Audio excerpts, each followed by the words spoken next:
NewsNation's Mills Hayes joins us now live from Broadview, Illinois. This is just west of the city with the very latest on the protests. We've seen Mills erupt in this area in particular. Right, Kelly. Protests here have been pretty much constant. There are about 30 protesters that are out here. There was actually a scuffle that was happening over to my left. You can see that there's the Cook County Sheriff's Office as well as Broadview and Illinois State Police. They were breaking up a group of pro-ICE protesters and anti-ICE protesters who were getting into a heated argument over there. But as you can see, those protesters all in the designated free speech zone, which has been put into place by Illinois State Police. And you can see Illinois State Police vehicles blocking the road over here in front of the Broadview ICE facility. That gate in the background as well, protecting that brick building where they're detaining migrants. It's supposed to be a processing facility, but we're told by some lawyers who have clients inside that they're sometimes being kept there for multiple days. Now, President Trump even announcing today that he would be sending the National Guard in. He's authorized 300 National Guard troops to come in to the city. Illinois Governor Pritzker calling the move a manufactured performance and not a serious effort to protect public safety. 55 people died over a short period of time. You're telling me there's no city in the world like that. We're going to straighten it out.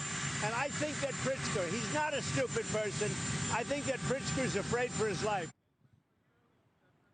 City of Chicago data shows that 324 people have tragically died so far this year. It is still a 28% decline from the year before.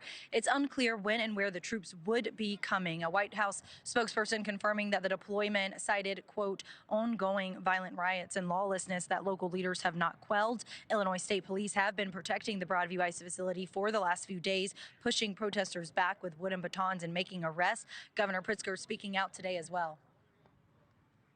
They are the ones that are making it a war zone. They need to get out of Chicago. If they're not going to focus on the worst of the worst, which is what the president said they were going to do, they need to get the heck out.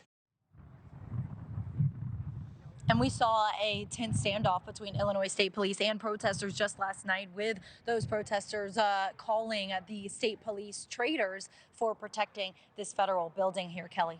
Yeah, a lot of back and forth, Mills. And we also know Border Patrol agents shot at a woman yesterday. She was allegedly trying to run over agents with her car. We reported on this off the top. What more are you learning about that case? Well, Kelly, that woman has now been federally charged with felony assault after she allegedly was carrying a gun and also following around Border Patrol agents' vehicles and then ramming into those vehicles. Now, another man has also been charged as well for following those agents and also participating in what they were doing as far as trying to keep those Border Patrol agents' vehicles surrounded. That woman is now in FBI custody, and hundreds of protesters actually responded to the scene. A Chicago police supervisor originally told police not to respond, but they ultimately did, where they helped maintain control and traffic as well, crowd and traffic control, even being hit by tear gas themselves. Very quickly, we were just all in a lot of pain. People were throwing up. The community came together and mobilized extremely fast.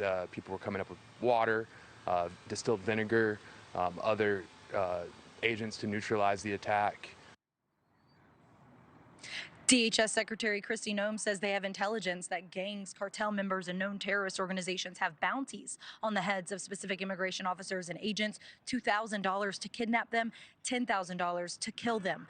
Noem says they've put protective detail around those individuals and changed some of their operations. She continued by attacking Governor Pritzker, accusing him of turning over his state to, quote, violent illegal aliens and actively working against law enforcement in support of lawless anarchists. But Governor Pritzker has also been receiving pushback from these protesters because of the show of force by Illinois State Police. You actually could hear some of those protesters screaming shame and go home to federal law enforcement officers that are behind that gate over there, Kelly. Yeah, and we'll be diving into those explosive allegations from Secretary Noem in just moments.